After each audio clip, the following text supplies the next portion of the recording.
Hello and welcome to Hydrology Hub, your reliable channel for learning hydrology, flood modeling, and water resources engineering. In today's video, we will explore one of the most widely used hydrological modeling tools in the world, HEC-HMS, the Hydrological Modeling System developed by the US Army Corps of Engineers. So let's begin. So first of all, what is HEC-HMS? HEC-HMS is a free, publicly available, and globally recognized hydrological model. Its primary purpose is to simulate the precipitation runoff processes of dendritic watershed systems. HEC-HMS is extremely versatile and used for a wide range of hydrological and water resources applications, including large river basin hydrology, flood forecasting and flood hydrology, urban stormwater drainage, assessment of future urbanization impacts, reservoir spillway design, flood damage reduction studies, floodplain regulation, system operation planning. It supports event based as well as continuous simulations in both lumped and semi distributed models. HEC-HMS window is divided into the four parts. So these are the one, two, three, and four parts are there. So I'll explain the first part, that is the watershed explorer. Here you will find everything in the form of a tree.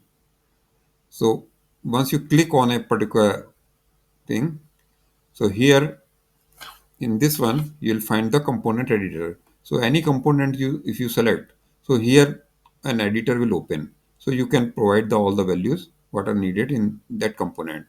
So you can provide all those things. So this is the desktop. Here in this desktop you will find whatever the you are doing, any model you are developing, so all those basin models can be seen over here. Then here is the message log, this window. So this way this whole screen is divided, or the whole window is divided into the four parts. Now we will see there are different files which are needed to run the hydrological model in HEC-HMS. First one is the project file we need. So it's an with extension .hms file. It contains the basic information about the project name, HMS model version, data file name, and time zone. It also contains names and description of other key files. Now, another one is the you see the basin file you have to create. So its extension is .basin. This file contains watershed's physical properties, stream network, connectivity, and methods and parameters used to simulate the hydrological processes. So these are the information provided in the basin file. So the next is your meteorological models. So meteorological model file is having extension .met. This file contains information about meteorology and weather input. Now next, we have to provide the time series of the data. So this time series file, so enter time series data, pair data, and grid data. So extension of this one is .dss is there. Then you have to provide a control specification file. .dss controls file contains information on simulation starts and end time and time interval. Okay. Then there is a element creation tools is there. So in the element creation tools, you can see there are various element creation tools are available here on the top. So I'll explain what are these tools are there. So first tool is the subbasin element. So it transforms the rainfall to runoff. Then second tool is the reach element. So it routes the flow from upstream to downstream in the reach. Then we have another tool, that is the reservoir element. It simulates a reservoir. Then next is the junction element. So the junction element, it connects various elements. Then we have the diversion element, next one. So it diverts water from the element. And then the source element, it adds water into an element. And then finally sink element, where basin or watershed outlet is there. So it gives the final outlet at the sink elements. Now in the subbasin element, if you see, once you have developed the subbasin, so input here is the rainfall or the precipitation, and from the precipitation there are certain losses are there, like the canopy loss, then the surface storage loss, infiltration losses are there. Then finally we get the excess rainfall from that. Okay. Then we, after subtracting the losses from the total precipitation, if you are subtracting the losses like the C, S, and I from the P, you get the excess rainfall. So this excess rainfall is transferred to direct surface runoff through the hydrograph. And finally, if you add the base flow in this one, you'll get the stream flow. So here you can see once the precipitation excess we have to find out. So the precipitation P is falling on the ground. So canopy interception is C. Then the surface storage is S. In all the storage are filled. Then the infiltration what goes into the ground. Okay. So finally, if you subtract from the total precipitation, the canopy interception, surface storage, and the infiltration. So we'll get the excess rainfall. And this excess rainfall is being used in the HEC-HMS model to model the runoff. So we'll get the direct surface runoff once we apply the excess precipitation. If we are considering a event-based rainfall runoff model, so here this is the rainfall heatograph is there. Okay, so this much rain has occurred in 4 hours. Then there are certain losses are there. So these all the losses once you subtract from the total rainfall, you will get the effective rainfall. Okay, so these are the losses we have subtracted. Then using this effective rainfall and transforming it to a unit hydrograph. So this is a unit hydrograph, and transferring this rainfall, effective rainfall to the unit hydrograph, we will get the direct surface runoff. Okay, and once in this direct surface runoff, once you are getting from this one, then if you add the base flow with the direct surface runoff, then you will get the total stream flow. Okay, so that means the direct surface runoff plus base flow, you will be getting the stream flow. Now another element in the reach element where the routing takes place. So whatever the outflow from the subbasin, once it comes to the reach as an inflow, and something is going out from the downstream point of the reach. Okay, and in between certain gains are there in the reach and the certain losses are there in the reach. So it routes the flood, and finally the flood is being attenuated or the flood peak changes over there, and you can see you will get at the outlet the output hydrograph after routing. So once the flood is routed, so you can see the attenuation in the flood. If there is no loss or gain are there in between, so the flood will be attenuated. Flood peaks will be attenuated. Okay. Then in various models, like once you have created the subbasin in the model, in the HEC-HMS model, so various parameters you have to provide. Like here, one is the canopy method is there. So various methods are there. So in the subbasin, you'll find the number of methods are there. So this is the canopy method. In this, there are further subdivided into the different methods like the dynamic, graded, and simple. So accordingly, you can select. Then another is the snow.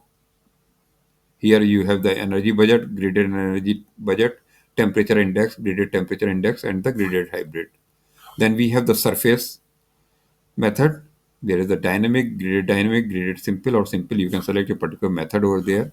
Then similarly, the loss methods are there and different loss methods are there. Direct and constant loss you can provide, exponential loss, green and empt, graded deficit method, graded green and empt method, graded SCS curve number method, graded soil moisture accounting, initial and constant method, layered green and empt, linear deficit constant, SCS curve number, Smith parallel, and the soil moisture accounting. So various methods are there for computing the loss. And similarly, if transforming rainfall into the runoff, various methods are available like the Clark unit hydrograph method, kinematic wave method, Mott Clark method, SCS unit hydrograph method, Snyder unit hydrograph method, user specified S graph, user specified unit hydrograph, and 2D diffusion waves. So these are the transform method you can use to transform rainfall into the runoff. So once you have the rainfall, you have subtracted the loss using a appropriate method. You can transform this effective rainfall to the runoff, direct runoff. And now you have to compute the base flow. So for computation of the base flow, there are different methods are there, like the bounded recession method, constant monthly method, linear reservoir method, nonlinear Bowsic method, and recession method. Similarly, for the reach, you have the different routing method like the kinematic wave method, lag and K method, modified pulse method, Muskingum method, normal depth method, straddle and stager method. So these are the different methods are there. Similarly, for loss and gain in the channel, you can have the constant and the percolation. Okay, so you can apply this method. Now, another part is the meteorological information you have to provide. After basin information, you have to provide the meteorological information.